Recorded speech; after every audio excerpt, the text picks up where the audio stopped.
The broken promise, the acid rain had been falling for 3 days straight, turning the streets of New Corvana into rivers of rust-colored sludge. Marcus Chen pressed his back against the crumbling wall of what used to be a medical clinic. Watching the emergency crews pick through the rubble, the explosion had taken out half the building, and the screams had stopped an hour ago. Ever a good sign in his experience. He shouldn't have been there. Retirement meant staying in his workshop, fixing broken hoverbikes and pretending the outside world didn't exist. But when the distress beacon went out across all frequencies, old habits kicked in. 20 years as a military engineer had taught him that someone always needed help, even when help was the last thing you wanted to give. Over here, a voice cut through the rain. Marcus turned to see a rescue worker waving frantically near a collapsed section of wall. "We've got survivors." Marcus jogged over, his boots squelching in the mud. Beneath a slab of twisted metal, he could make out 2 figures, an adult and a child, huddled together in a pocket of debris. The adult, a Vectani woman with the typical blue-tinged skin and elongated features of her species, was bleeding from a deep gash on her forehead. Her breathing was shallow, labored, but it was the child that made Marcus's chest tighten. She couldn't have been more than 8 or 9, her large golden eyes wide with terror. She clutched something against her chest, a small handmade toy that looked like it had seen better decades. "Can you lift this section?" the rescue worker asked, gesturing to the metal slab. Marcus nodded, positioning himself carefully. Mechanical arm whirred softly as he engaged the hydraulic assists, lifting the debris enough for the worker to pull them free. The woman Naya. She gasped when they asked her name, refused to let them treat her until they checked her daughter. "First, Zara," she whispered, her voice barely audible above the rain. "My daughter... ... is she?" "She's fine," Marcus said, though he could see the child was anything but. Zara hadn't spoken a word, hadn't even cried. She just stared at him with those golden eyes, like she was seeing right through him, as the medics worked. Naya grabbed Marcus's wrist with surprising strength. "You're human," she said. "It wasn't a question. Last I checked. My daughter, the law's here." She coughed, specks of blood dotting her lips. "Without a recognized guardian, they'll take her, put her in the state facilities." Marcus had heard about the Vectani custody laws, archaic, brutal things left over from their warrior culture. Single, parents had few rights, and orphan children became property of the state. "You're not going anywhere," he said, though he could see in her eyes that they both knew it was a lie. "Please." Her grip tightened. "She has no one else. Her father died in the mines 6 months ago. God, my family disowned me when I took the job." At the research station, she looked at her daughter, who was still staring at Marcus with that unnerving intensity. "She likes you, I can tell." "Lady, I'm not. Promise me." Blood trickled from the corner of her mouth. "Promise me you won't let them take her." Marcus looked down at Zara, who had finally moved. She was reaching toward him, one small hand extended. Without thinking, he took it. Her fingers were cold, but her grip was surprisingly firm. "Please, human," she whispered, speaking for the first time. "Be my dad?" The words hit him like a physical blow. In that moment, with the rain falling and the sirens wailing and this dying woman begging him to save her child, Marcus made a promise he knew would change everything. "Yeah, kid, I'll be your dad." Part 2. The legal trap. The courthouse on New Corvana looked like it had been carved from a single piece of black stone. All sharp angles and narrow windows that seemed designed to intimidate. Marcus shifted uncomfortably in the waiting area, his dress uniform feeling foreign after months of workshop coveralls. Beside him, Zara sat perfectly still, her toy clutched in her lap. She hadn't spoken much since the funeral 3 days ago, just the occasional yes or no when absolutely necessary.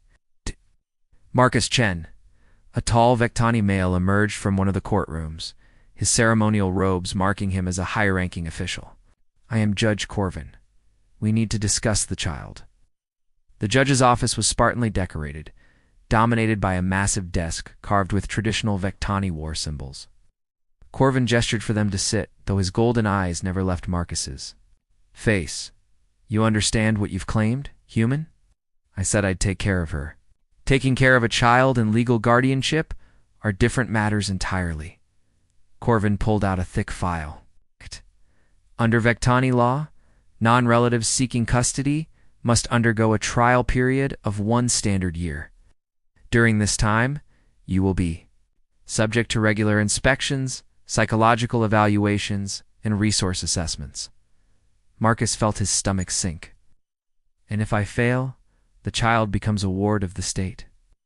Corvin's expression softened slightly. I will be honest with you, Mr. Chen. The council is not pleased with this arrangement. Human guardian for a Vectani child is ... unprecedented. The door chimed, and a woman entered, another Vectani, but younger, with intricate tattoos covering her arms. Forgive the interruption, Judge Corvin.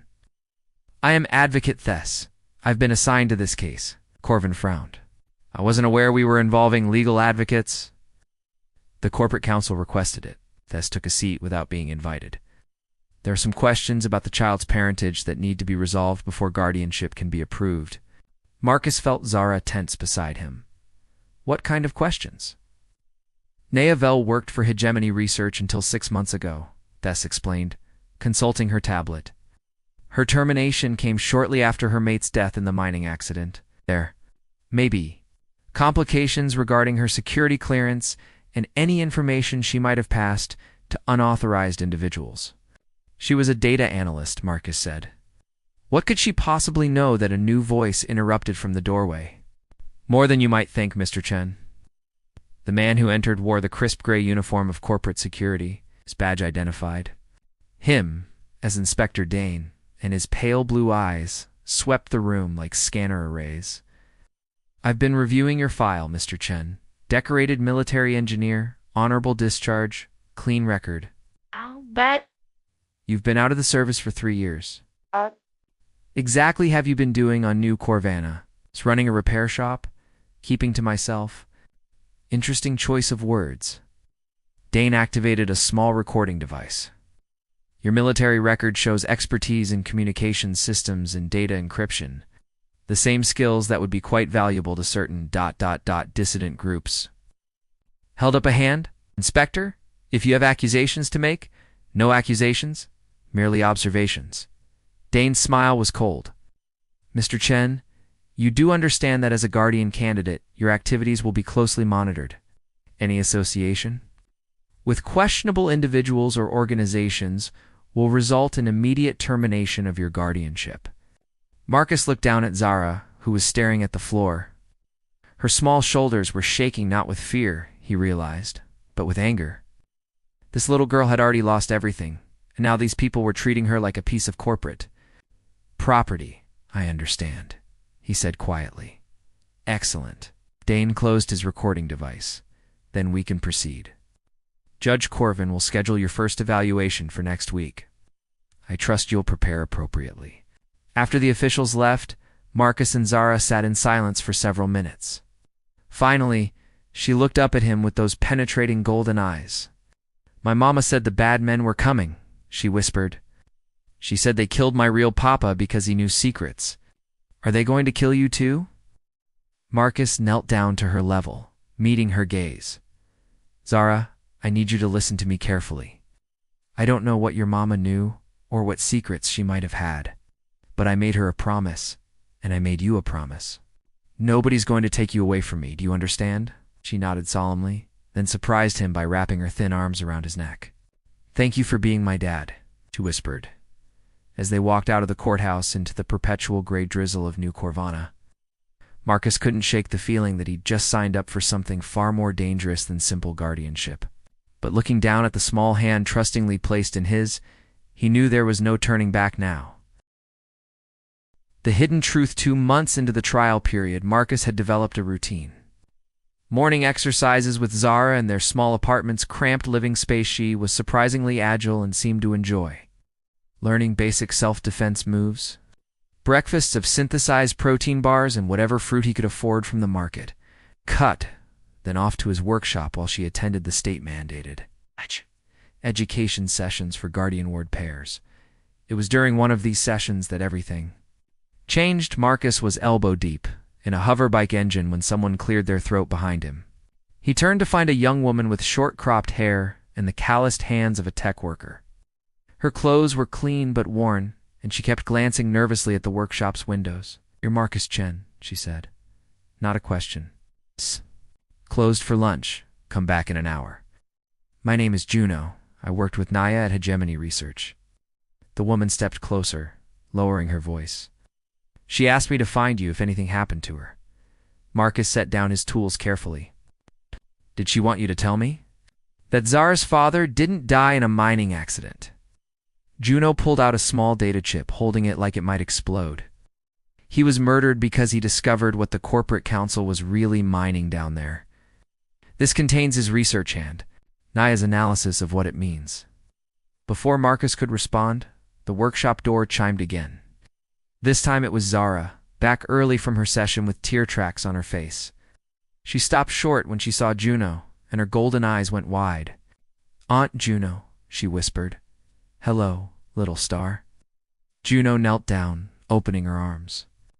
Zara ran to her, and Marcus felt an unexpected pang of something that might have been jealousy. "I'm sorry I couldn't come sooner. It wasn't safe." The teacher said bad things about Mama today, Zara said into Juno's shoulder. "She said Mama was a criminal and that's why she died." Marcus felt his jaw clench. What exactly did she say? That people who steal company secrets deserve what happens to them. Zara pulled back from Juno, looking between them with those two knowing eyes. But Mama didn't steal anything, did she? Juno and Marcus exchanged glances. "Your mother was very brave," Juno said carefully. "She tried to protect people." The sound of vehicles outside made them all freeze. Through the workshop's grimy windows, Marcus could see 3 corporate security transports pulling up. Inspector Dane stepped out of the lead vehicle, followed by a woman Marcus didn't recognize, severe-looking with the insignia of a corporate captain. "Back room," Marcus said quietly. "Both of you now." But it was too late. The workshop door burst open, and Dane strode in with his usual cold smile. "Mr. Chun, I hope I'm not interrupting anything important." "Just working," Marcus said, positioning himself between the officers and the others. "What can I do for you, Inspector?" "I'd like you to meet Captain Reese," Dane said, gesturing to his companion. "She has some questions about your ward's education. Placement." Captain Reese stepped forward, her scanner eyes taking in every detail of the workshop. "Mr. Chen, it's come to our attention that Zara may benefit from a more specialized educational environment, one better suited to children with her particular background. She's 8 years old." "What particular background could she possibly have? Her genetic heritage, for one thing?" Reese consulted a tablet. "Did you know that her father was one of the mining operations chief geologists? It's very skilled, very knowledgeable about the planet's mineral composition." Marcus felt his blood run cold. So children often inherit more than just physical traits from their parents. Knowledge, for instance. Memories that might seem like games or stories to a child, but could be quite valuable to certain interested parties. Behind him, Marcus heard Zara's sharp intake of breath. He risked a glance back and saw her pressed against Juno, both of them pale with fear. "I think you should leave," Marcus said, his voice deadly quiet. "Oh, we will," Dane said cheerfully. "But the child comes with us. Captain Reese has a facility that's much better equipped to handle her special needs." Over my dead body, Reese's hand moved to the weapon at her side. "It can be arranged." The workshop fell silent except for the hum of machinery and the distant sound of rain on the roof. Marcus calculated distances, angles, cover points. His mechanical arm whirred softly as he shifted his weight. Then Zara stepped out from behind Juno. "I'll go with you," she said, her young voice steady despite the tears on her cheeks. "Zara, no, it's okay, Daddy. Marcus?" She looked up at him, with those golden eyes full of trust and heartbreak. "You promised Mama you'd keep me safe. This is how you keep your promise." Captain Reese smiled, but it didn't reach her eyes. "How wise." Children understand self-preservation better than adults sometimes. As they led Zara away, she turned back once to look at Marcus. "The games Mama taught me," she called out. "Remember? It's the ones about finding treasure in dark places." Then she was gone, leaving Marcus standing in his workshop with Juno, both of them staring at the data chip that might be the key to getting her back. She's telling us something, Juno whispered, about her father's research, about what he found. In the mines, Marcus picked up the chip with hands that barely shook. Then we better figure out what it is. Fast. The rising storm, the abandoned warehouse on the outskirts of New Corvana's industrial district, looked like 1,000 others. Walls, broken windows, and the lingering smell of chemical processing. But Juno had assured Marcus it was safe. One of the few places in the city where corporate security didn't have surveillance feeds. Inside, a dozen people sat around makeshift tables, their faces illuminated by the blue glow of portable screens. Marcus recognized the Typeformer employees, dismissed researchers, families of miners who'd asked too many questions, the kind of people who fell through the cracks of corporate society. "This is him," Juno announced as they entered. "Heir's guardian." A weathered Vectani man rose from behind the largest screen setup. His left arm was missing below the elbow, replaced by a basic prosthetic that had seen better years. He said simply, "Juno tells me you have something we need to see." Marcus handed over the data chip. "Zara's parents died for this. Now they've taken her because of it. I need to know why." Kaido inserted the chip into his reader, and the warehouse's makeshift screens came alive with data streams, geological surveys, and mineral composition charts. "Your ward's father was thorough," he said after several minutes of scrolling. "Very thorough indeed. What am I looking at? Proof that the corporate council has been lying about the mining operation for 2 years." Kaido highlighted sections of the data. "They claim they're extracting standard industrial minerals, copper, iron, basic rare earth elements. But look at these readings." Marcus leaned closer. The numbers meant nothing to him, but the fear in the room was palpable. "An engineer, not a geologist." "Then let me translate," said a new voice from the shadows. A woman stepped forward, elderly, with silver hair and the confident bearing of someone used to being the smartest person in the room. "I'm Vera, underground coordinator for this sector. What they're actually mining is trilithium crystalline, the most potent energy source in known space." "I've heard of trilithium," Marcus said slowly. "Military applications? Weapons-grade stuff?" "Exactly. 1 gram of refined trilithium contains enough energy to power a city for a month-or level, a city block in seconds." Vera gestured to the screens. "According to these readings, there's enough raw trilithium under New Corvana to supply half the galaxy." Kaido's prosthetic hand clenched into a fist.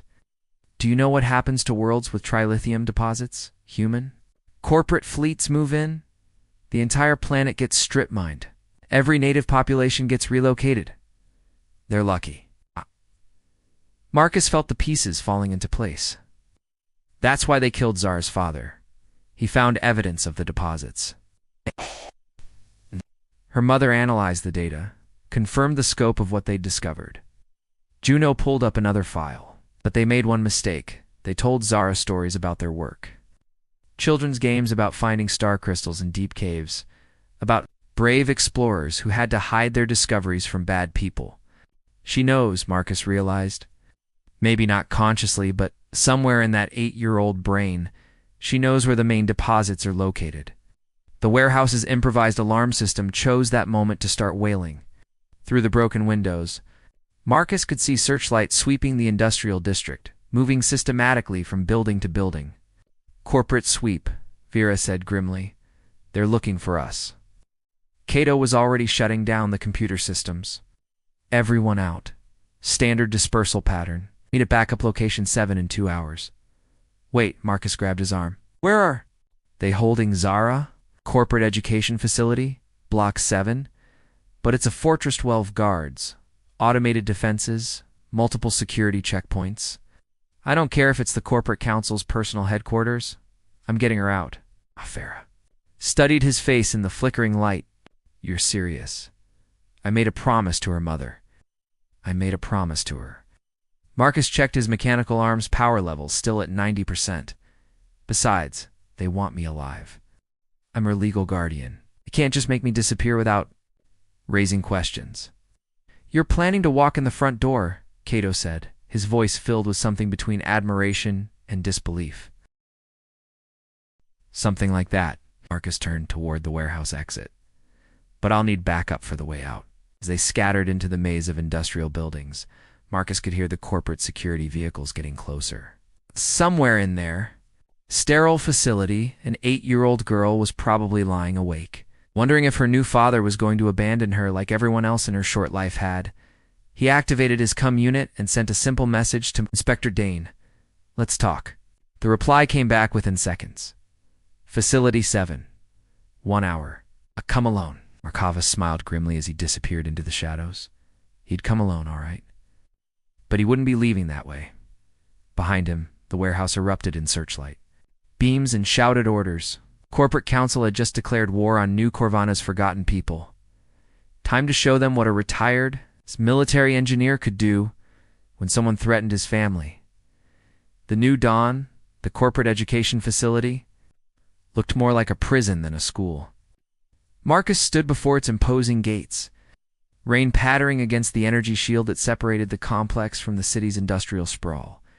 His mechanical arm felt heavy at his side, loaded with every defensive system he'd managed to install. During 3 sleepless days of preparation, Inspector Dane emerged from the guard booth with his usual cold smile, flanked by 2 security officers. "Mr. Chen, I'm surprised you came. Where is she? Safe learning valuable lessons about cooperation and civic responsibility." Dane gestured toward the main building. "Would you like to see her?" They walked through corridors lined with propaganda posters, smiling children, working alongside corporate officials. Images of prosperous colonies under corporate protection. Marcos counted guard positions, noted camera placements, cataloged. Every detail his military training flagged as important. Zara was in a classroom with a dozen other children, all sitting rigidly at individual desks while a teaching module droned about corporate loyalty. She looked smaller than Marcus remembered, her golden eyes dulled with exhaustion. When she saw him through the observation window, she didn't smile, just gave him a tiny nod that somehow conveyed volumes. "She's adapting well," Dane observed.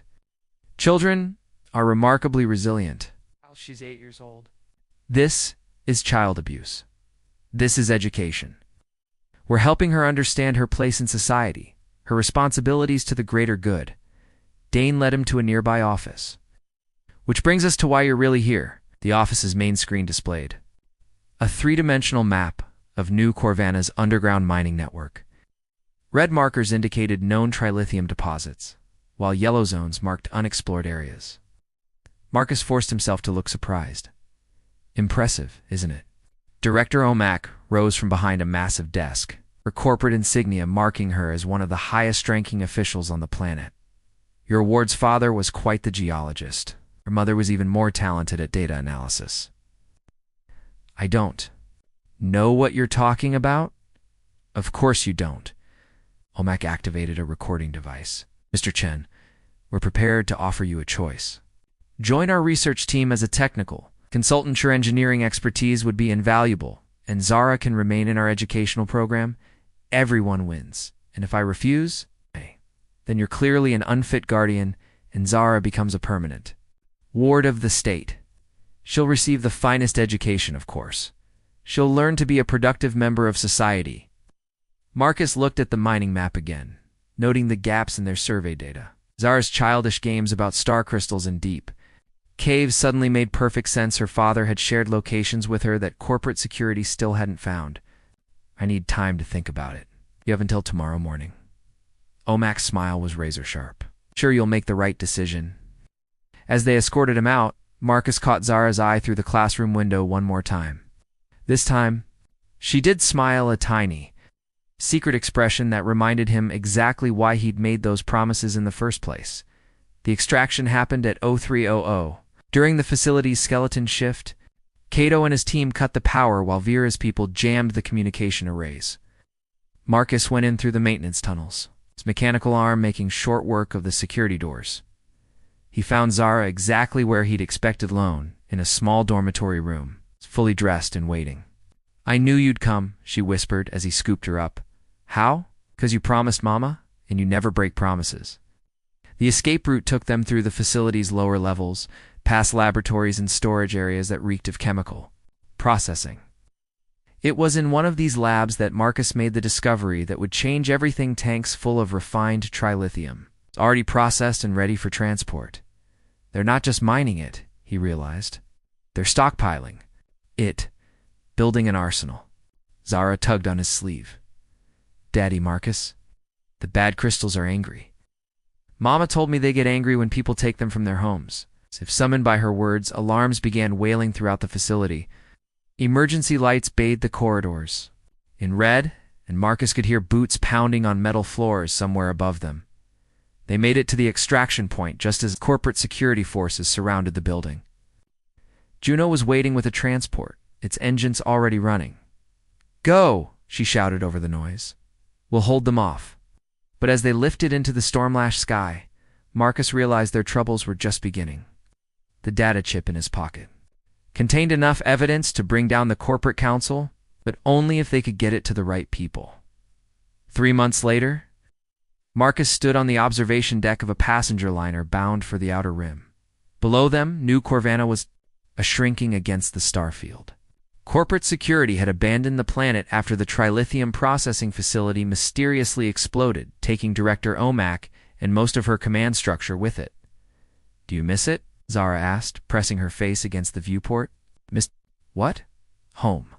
Marcus looked down at the girl, his daughter now, officially and permanently, and realized he'd never felt more at home in his life.